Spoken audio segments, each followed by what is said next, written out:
시진핑은 지금 중국의 최고의 권력자입니다. 시진핑에게는 세 개의 공식 직함이 있습니다. 첫 번째는 국가 주석입니다. 중국 국가라고 하는 나라의 최고 지도자라고 하는 칭함입니다. 그리고 두 번째는 중국 공산당 중앙군사위원회 주석입니다. 이 직함은 군대, 군사의 통수권자라고 하는 그러한 직함인데 이것은 군대를 장악하고 있다는 의미입니다. 그리고 세 번째는 중국 공산당 총석입니다. 이것은 공산당의 최고 지도자라는 것인데 공산당을 장악하고 있다는 것입니다. 그냥 명함만 있는 그러한 직함이 아니라 이 세 가지 가지고 있는 직함을 통해서 지금 나라하고 군대, 공산당 모든 것을 다 장악하고 있습니다. 2012년에 시진핑이 총서기가 될 당시에 그는 눈에 띄지 않는 인물이었습니다. 원래 성격 자체도 조용한 인물로 평가가 되었습니다. 그 당시에 주석이었던 후진타오의 후계자는 아주 강력한 후계자로 평가받던 사람이 있었는데 보시라이입니다. 그런데 이 보시라이가 스스로 몰락합니다.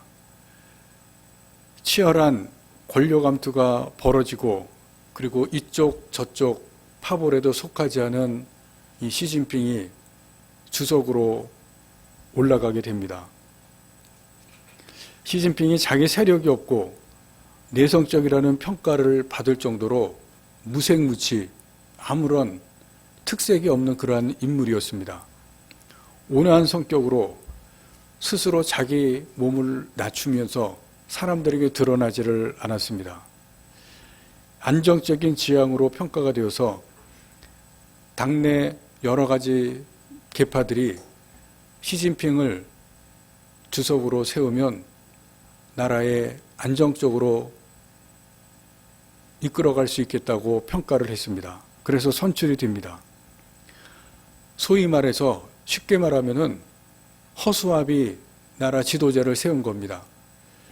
그래서 당시에 시진핑은 밀어주는 계파도 없고 성격도 유약해서 집단 지도자제의 이제 허수아비 지도자가 될 것이다. 그런 평가를 받았습니다. 그런 그가 총서기가 취임된 후에 대대적으로 반부패 정책을 시행합니다. 그러면서 자기 정적들을 하나하나 제거해 나갑니다. 강력하게 제재해 나가면서 동시에 자기 편에 속한 사람들은 부패를 해도 다 감싸줍니다. 자기 세력들을 만들어 나가는 겁니다. 그러면서 1918년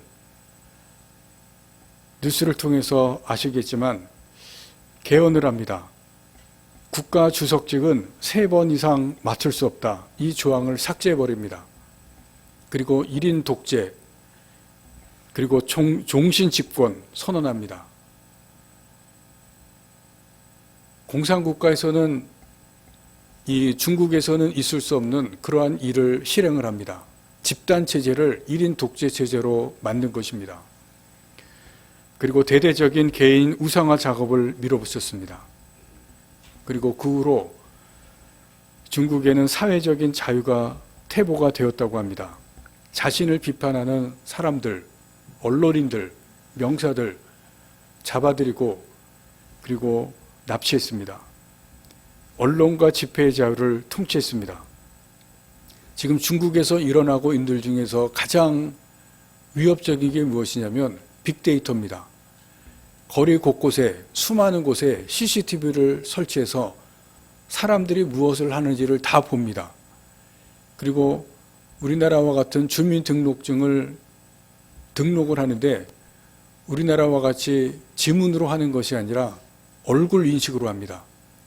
그리고 CCTV를 통해서 사람들이 무엇을 하는지를 얼굴 인식이 다 보관이 되어 있기 때문에 CCTV를 통해서 어디서 무엇을 하는지 실시간으로 다 알 수가 있다고 합니다.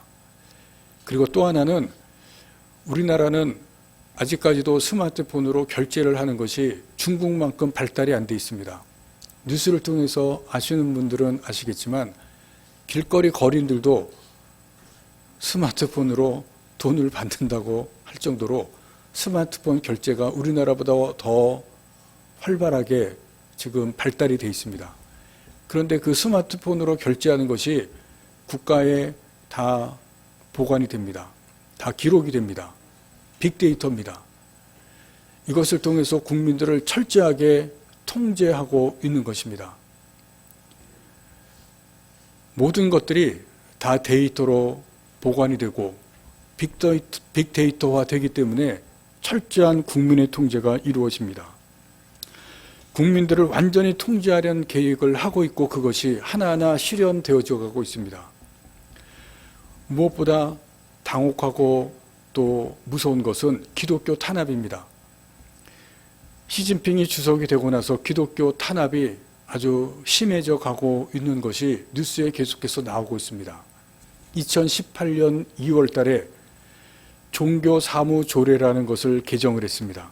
이것은 종교에 관한 구체적인 법적 규정인데 기존의 48개에서 2018년 2월 달에 77개로 새로 바꿨습니다. 그리고 본격적으로 기독교를 탄압합니다. 중국에는 아시겠지만 두 종류의 기독교가 있습니다. 교회가 있습니다. 하나는 삼자교회, 공산당에서 인정한 교회입니다. 그리고 또 하나는 지하교회, 즉 가정교회입니다. 공산당에서 인정하지 않은 교회입니다. 그런데 시진핑이 개정된 교회를 통해서 가정교회들을 파괴해 나갑니다. 2018년에 허난성에 있던 4,000개 지하교회가 폐쇄됩니다. 성경을 불태우고 십자가를 불태웠습니다. 무려 4,000개 교회입니다. 한 성에서만 그렇게 했고 그리고 다른 성에서도 십자가들을 불태우고 지하교회를 폐쇄했습니다. 2018년에 세계 기독교에 충격적인 그런 사건이 일어납니다. 베이징에 있는 시온 교회라고 하는 교회를 폐쇄했는데 이게 왜 세계 교회에 충격적이었냐면 베이징에 있는 이 중국에 있는 가장 큰 지하교회, 가정교회가 시온 교회였는데 그 교회를 폐쇄한 사건이었기 때문에 세계 교회가 충격을 받았습니다. 그만큼 시진핑이 주석이 되고 나서 기독교와 교회를 탄압하는 일이 아주 심하게 일어나고 있습니다. 시진핑이 교회를 탄압하는 이유가 있습니다. 기독교가 점점 커져가고 또 교인들이 점점 많아지는데 이 기독교가 공산당을 위협하는 것으로 인식하고 있기 때문에 기독교를 탄압하고 한다고 합니다. 저장성에 있는 윈저우시는 15%가 기독교인이라는 보고가 있습니다. 한 성에 15%, 공산국가에서 이 정도 숫자면은 어마어마하게 많은 숫자인데 그 정도가 지금 기독교인이 되고 있다고 하는 그런 보도입니다. 그래서 시진핑이 기독교를 위협적이라고 생각하면서 교회를 탄압해서 없애면서 기독교까지도 자기 통제 아래 두고 두려고 하는 그런 의도를 가지고 있습니다. 시진핑이 나라의 최고 지도자가 된 후에 중국을 자기 세계로 만들어갑니다. 그것에 방해가 되는 것은 어떤 것이든지 교회든지 종교든지 다 하나하나 제거를 해 나가고 있습니다. 모든 것을 자기 총주 아래 놓고 마치 황제와 같은 존재가 되려고 합니다. 또 실제로 그렇게 되어져 가고 있습니다. 그 계획대로 진행되어져 갑니다. 그런데 그 계획이 송두리째 흔들립니다. 아시는 대로 우한에서 발생한 이 신종 코로나, 우한 폐렴이라고 하는 이것 때문에 지금 이 계획이 송두리째 흔들립니다. 중국이 완전히 혼돈 상황에 빠졌습니다. 그제 코로나가 발생한 우한과 후베이성 외에 중국의 14개 성과 시가 우한과 같이 폐쇄되었다는 뉴스가 우리에게 들려왔습니다. 한반도에서 가장 가까운 묘령, 하얼빈, 산둥을 포함해서 광둥, 윈저우, 항저우 여러 시도 14개가 포함이 되었습니다. 이제 설 연휴가 종료가 되면 국민들이 이제 귀경하게 되는데 그러면 더 많이 퍼질 것을 염려해서 이런 조처를 했다고 합니다.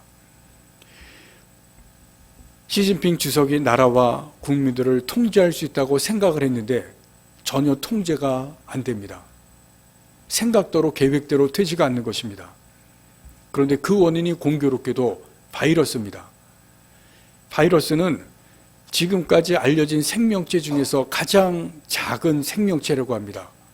그 크기가 약 10에서 300 나노미터라고 합니다. 박테리아보다도 100배나 더 작습니다. 가장 작은 생명체 중에서 가장 작습니다. 현미경으로는 볼 수가 없어서 전자현미경이 나온 다음에야 바이러스라는 실체를 알게 되었다고 합니다. 그 정도로 작습니다. 눈에 보이지 않는 이 작은 바이러스 때문에 시진핑의 계획이 틀어졌습니다. 그런데 우리가 여기서 생각해 볼 것이 있습니다. 시진핑 주석과 중국이 바이러스를 통제하지 못해서 이 난리가 난 것인가? 이것이 바이러스 때문인가? 여러분 어떻게 생각하십니까? 저는 그렇게 생각하지 않습니다. 지금 중국의 이 대혼란이 일어난 것은 바이러스 때문이 아니라 눈에 보이지 아니하는 하나님 때문입니다. 여러분 여기에는 분명히 하나님의 개입이 있습니다. 하나님은 지금도 역사를 주관하시고 지금도 세계 가운데 하나님의 손이 그 가운데 있다고 하는 것을 이 사건을 통해서 우리에게 분명히 보여주고 있습니다. 여러분 우리가 그것을 볼 수 있어야 됩니다. 시진핑 주석이 자기 세계를 만들겠다고 하고 자기 국민을 수단과 방법을 가리지 않고 통제하겠다고 합니다. 하나님이 세우신 교회를 파괴하고 하나님이 세우신 교회조차 자기 통제 아래 두겠다고 교만을 내세웠습니다. 그런데 교회를 건드리고 성도들을 건드리는 것은 사람을 건드리는 것이 아닙니다. 그것은 하나님과 싸우겠다는 것이고 하나님과 전쟁을 하겠다는 것입니다. 하나님께서 그것을 가만히 두지 않는 것입니다. 그것을 우리가 봐야 됩니다. 하나님은 하나님을 믿는 사람을 위협하거나 협박하거나 싸움을 거는 사람들이 있다면 거기에 하나님께서 개입합니다. 그리고 하나님께서 하시는 것이 있습니다. 그 싸움과 그 전쟁을 하나님의 것으로 만듭니다. 싸움은 사람들이 하지만 거기에 하나님께서 주관하십니다. 시진핑 주석을 보시기 바랍니다. 하나님께서 그의 통제를 깨뜨리고 있습니다. 그것도 가장 작은 생명체인 바이러스를 통해서 무너뜨리고 있는 것을 우리가 보고 있습니다. 시진핑이 교회를 무너뜨리고 성경을 불태우고 십자가를 불태우면서 자기가 이겼다고 생각했을 것입니다. 교회도 아무것도 아니고 그들이 믿는 하나님도 예수님도 아무것도 아니라고 생각했을지 모르겠지만 여러분 지금 하나님이 개입하시자 그 가장 작은 바이러스 때문에 시진핑의 계획이 무너져 내리고 있습니다. 이것이 바로 하나님이 하시는 일입니다. 오늘 우리가 읽은 성경을 보시길 바랍니다. 이스라엘의 동쪽 옆에 암몬 족속이라고 하는 그러한 족속이 살고 있습니다. 다윗과 암몬 족속의 왕이 서로 평화조약을 맺고 평화롭게 지냈습니다. 서로 전쟁을 하지 말자. 다윗이 점점 강대져 가니까 암몬 족속의 왕이 평화조약을 맺었습니다. 그래서 전쟁을 하지 않았습니다. 그런데 그 암몬 족속의 왕이 죽었습니다. 장례식이 거행이 됩니다. 그러자 다윗이 그 장례식에 조문단을 보냅니다. 그런데 그 죽은 암몬 족속의 왕의 아들이 이 조문단에 대해서 의심을 합니다. 다윗이 강해지니까 지금 아버지가 죽고 나서 우리나라를 공격하려고 조문단을 위장해서 간첩을 보냈구나. 그렇게 생각합니다. 그리고 조문단을 모욕을 해서 돌려보냅니다. 10장 4절 말씀을 제가 읽겠습니다. 이에 한운이 죽은 왕의 아들입니다. 이에 한운이 다윗의 신하들을 잡아 그들의 수염 절반을 깎고 그들의 의복에 중동볼기까지 자르고 돌려보내매 이 조문단의 수염 절반을 깎습니다. 여러분, 당시에 수염이라고 하는 것은 남자들의 자존심입니다. 명예입니다. 그런데 수염 절반을 깎았다는 것은 그 명예를 무시하는, 명예에 수치를 주는 그러한 일입니다. 그리고 옷의 뒤쪽에 엉덩이까지 옷을 잘라서 돌려보냅니다. 아주 완전히 수치를 주는 그러한 일을 하면서 자기 아버지의 장례식을 위로해 주려고 온 사람들을 이렇게 수치심을 보내면서 돌려보냅니다. 그리고 6절 말씀에 보시면 이런 말씀이 있습니다. 6절을 제가 했습니다. 암몬 자손들이 자기들이 다윗에게 미움이 된 줄 알고 조문단을 이렇게 수치스럽게 해주고 보내고 그리고 나서 다윗의 미움이 되었다. 이 얘기는 무슨 얘기냐면 다윗이 전쟁을 해서 올 것이다. 그런 생각입니다. 그리고 6절을 계속해서 읽어보시면 주위에 있는 다른 나라 사람들을, 군대들을 용병으로 데리고 옵니다. 6절 마지막 절을 보겠습니다. 고용한지라 이렇게 나옵니다. 고용이라고 하는 것은 용병을 말합니다. 돈을 주고 주변에 있는 강대국의 군사들을 용병으로 돈을 주고 사옵니다. 숫자가 3만 3천 명입니다. 군사들을 용병으로 데려와서 다윗이 이제 전쟁을 하러 올 것인데 대비를 합니다.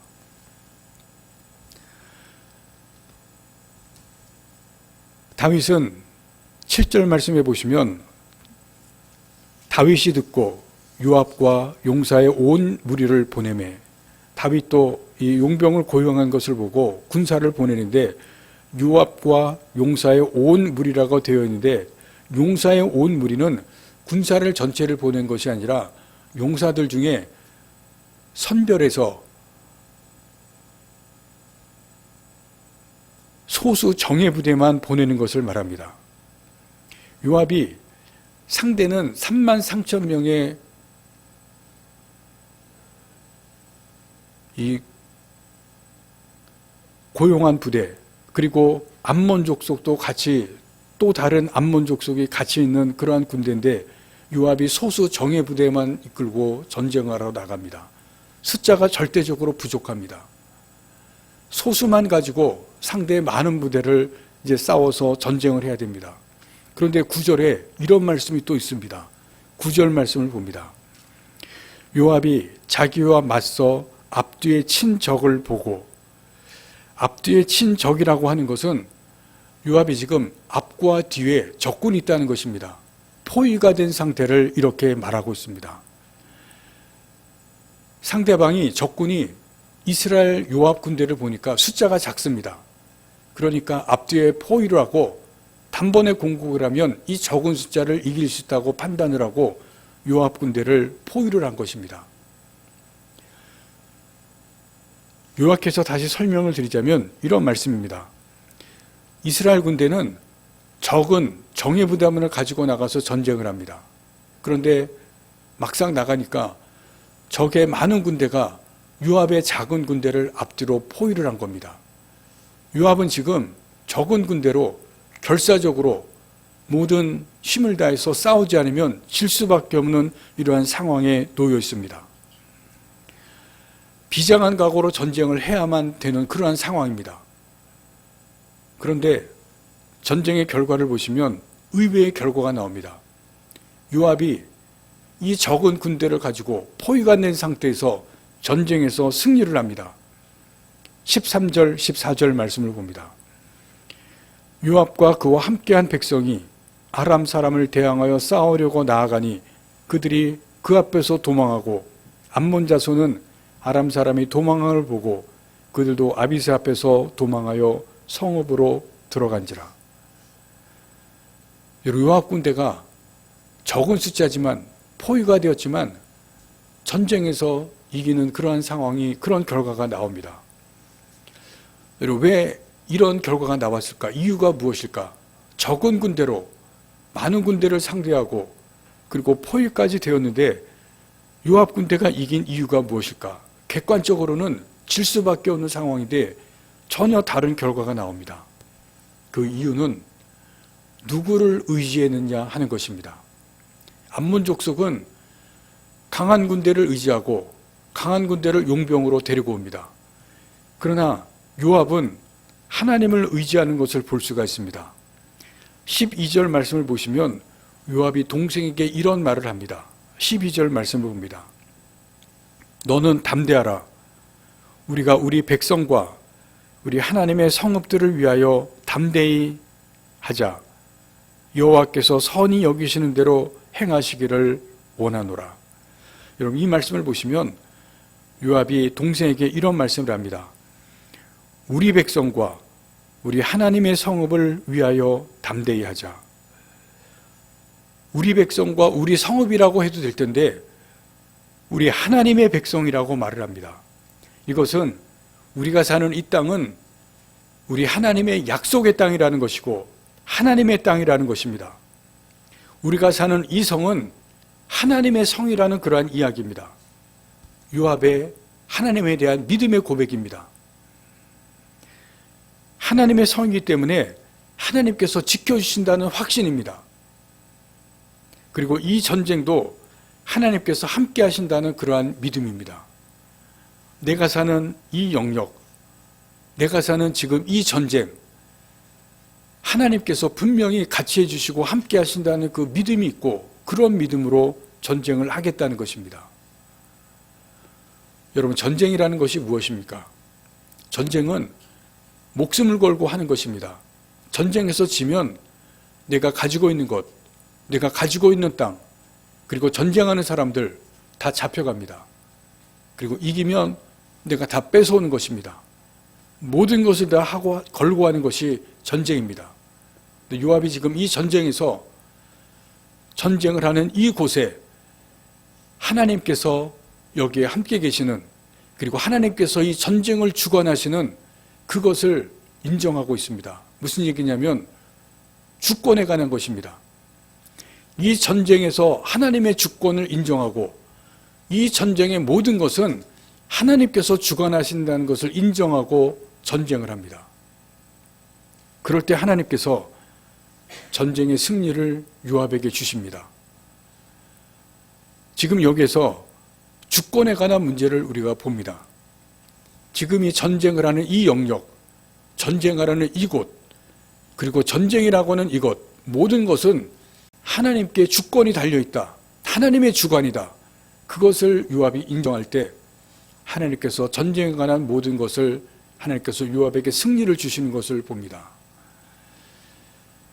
그리고 15절 이하에 보시면 아람 사람이 전쟁에서 지자 자존심이 상합니다. 왜냐하면 그 당시에는 아람이 강대국입니다. 그런데 이스라엘에게 지자 다시 군대를 이끌고 몰려옵니다. 17절에 보시면 이런 말씀이 있습니다. 어떤 사람이 다윗에게 알림해 그가 온 군대를 모으고, 전에는 소수 정예만 나갔지만 이번에는 다윗이 직접 군대 전체를 이끌고 나가서 전쟁을 합니다. 그리고 전쟁에서 18절 말씀해 보시면 아람 사람이 이스라엘 앞에서 도망한지라 다윗이 아람 병거 700대와 마병 4만 명을 죽이고 전쟁에서 승리합니다. 다윗도 아람 요압과 똑같은 그러한 마음을 가지고 전쟁에 임합니다. 하나님께 주권을 맡기고 하나님께 모든 것을 다 주관하게 하시도록 하고 전쟁에 임하기 때문에 하나님께서 다윗에게 전쟁을 승리하게 합니다. 요압과 다윗은 똑같은 마음입니다. 하나님의 주권, 하나님의 주관하심, 이 모든 것을 다 인정하고 나가기 때문에 하나님께서 다윗에게도 전쟁을 승리하게 하십니다. 여러분, 하나님께서 하나님의 주권을 인정하는 사람에게 대신 싸우시고 대신 하나님께서 전쟁에서 전쟁에 승리하게 하시는 것을 우리가 보게 됩니다. 여러분, 우리도 우리 삶에 영역이 있습니다. 시간과 공간과 물질, 그리고 지식, 가족, 우리의 자리, 관계, 습관, 내가 사는 삶의 모든 부분의 영역입니다. 그런데 그 영역들에서 누가 주권을 가지는가 하는 그러한 문제가 있습니다. 오늘 본문은 전쟁에 관한 것이지만 우리의 삶에도 부분적인 영역이 있는데 그 영역에서 누가 주권을 가지고 있는가 하는 그러한 문제를 우리에게 보여주십니다. 내가 주권을 가지고 있는 영역은 내 마음대로 할 수가 있습니다. 그러나 그렇지 않은 주권에 관한 문제가 있습니다. 여러분, 지금은 우리가 예배드리는 그러한 시간입니다. 예배드리는 공간입니다. 이 시간과 이 공간에서 여러분은 마음대로 할 수가 없습니다. 여러분, 왜 그렇습니까? 지금 이 시간, 이 공간은 여러분 하나님께 주권을 드렸기 때문에 그렇습니다. 여러분은 마음대로 할 수가 없습니다. 하나님께 주권을 드리는, 또 하나님께 주권을 드린 그런 시간과 공간이기 때문에 그렇습니다. 그래서 이 시간은 여러분 하나님께 드린 시간과 공간이기에 귀한 시간입니다. 동시에 여러분은 마음대로 할 수가 없습니다. 그러나 예배를 마치고 여러분 집으로 가시면 어떻게 됩니까? 여러분 집에서는 그 시간과 그 공간에서는 여러분들이 마음대로 할 수 있을 것입니다. 여러분이 주권을 가지고 있기 때문에 그렇습니다. 여러분 한번 잘 생각해 보시기 바랍니다. 시간은 같은 시간이고 여러분 공간은 다르기는 하지만 어떤 시간과 어떤 공간에서는 내가 마음대로 할 수 있고 어떤 시간과 어떤 공간에서는 내가 마음대로 할 수가 없습니다. 그런데 하나님께서는 여러분들이 마음대로 할 수 있는 그 시간과 공간에서도 하나님께 주권을 드리기를 원합니다. 하나님께서도 그곳에서 하나님께서 주권을 갖기를 원하십니다. 하나님께서 그 주권을 받으시는 그곳에서 하나님께서 개입하시고 하나님께서 간섭하신다는 것을 여러분 아시기를 바랍니다. 내가 내 주권을 가지고 내 마음대로 하고 내 주권을 가지고 내 마음대로 행사하는 그곳에는 하나님께서 개입하시지 않습니다. 하나님께서 간섭하시지 않습니다. 여러분, 시진핑을 말씀을 드렸습니다. 자기의 주권을 가지고 자기 세계를 만들고 자기 마음대로 하려고 했습니다. 하나님께서 간섭하시지 않지만 하나님께서 오늘의 이 신종 코로나 사건을 통해서 우리에게 보여주시는 것이 있습니다.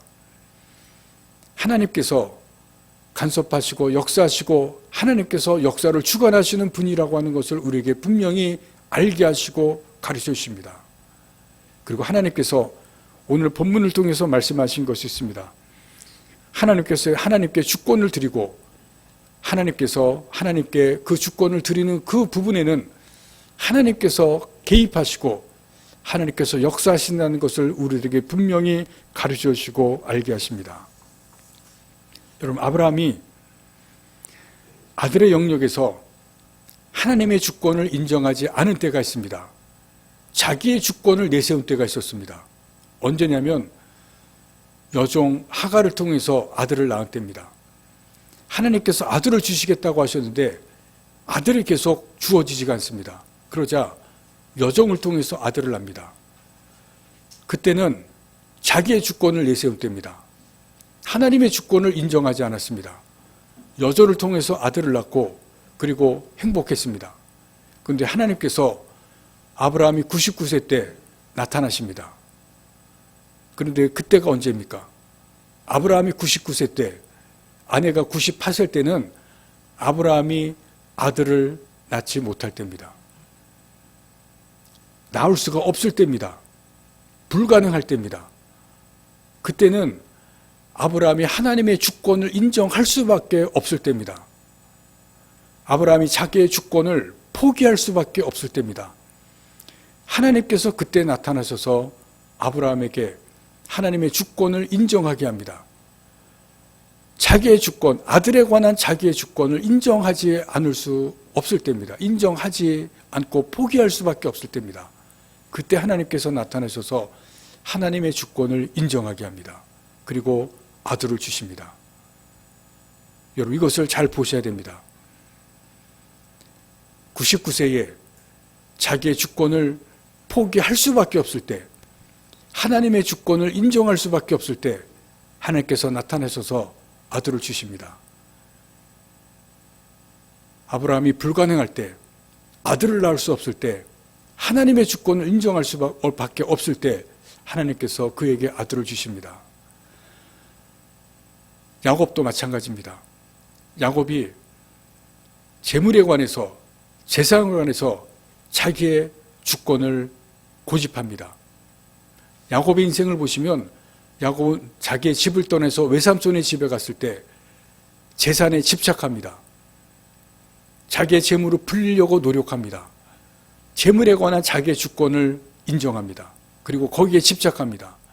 그런데 재물에 관해서 자기의 주권을 포기할 때가 옵니다. 언제냐면 형을 만날 때입니다. 형이 400명의 군사를 이끌고 온다고 할 때 야곱이 어떻게 합니까? 자기가 죽을 상황이 되니까 자기 재물을 하나님 앞에서 포기합니다. 야복강에서 하나님 앞에 기도하면서 모든 재물을 형한테 다 돌려보내면서 목숨을 살려달라고 기도합니다. 죽게 생겼는데 재물이 무슨 소용이 있습니까? 그럴 때 재물을 포기합니다. 재물에 대한 주권을 포기하는 것입니다. 그리고 하나님의 주권을 인정합니다. 여러분, 하나님께서는 우리의 삶에 여러 영역이 있습니다. 그런데 그 영역들에 관해서 내 주권을 포기하지 않을 때, 내가 내 주권을 계속해서 가지려고 할 때 하나님께서 그것을 놓으라고 요구하십니다. 하나님의 주권을 인정하라고 요구하십니다. 하나님의 주권을 인정할 때 하나님께서 개입하시고 간섭하시고 하나님께서 역사하시기를 원하십니다. 오늘의 이 신종 코로나 사건을 보시면서 우리가 분명히 깨달을 수 있으시기를 바랍니다. 여러분, 하나님께서는 가장 작은 미생물, 가장 작은 바이러스를 통해서도 역사하십니다. 이 거대한 중국을 움직이십니다. 혼돈 가운데로 빠뜨려 놓으십니다. 여러분, 내 삶의 영역에서 어떤 것에 내 주권을 가지고 있습니까? 내가 그것을 내 마음대로 하려고 합니까? 우리가 하려고 하지만 그렇게 할 수 없는 것을 보시기를 바랍니다. 여러분, 그곳에 하나님의 주권을 인정하시기를 바랍니다. 여러분, 그럴 때 하나님께서 개입하시고 주관하시고 하나님의 역사하심을 경험하게 될 것입니다. 우리 삶의 모든 영역을 하나님께 드리시고 하나님께서 간섭하시게 하시고 하나님께서 역사하시게 하시기를 간절히 바랍니다. 기도하시겠습니다.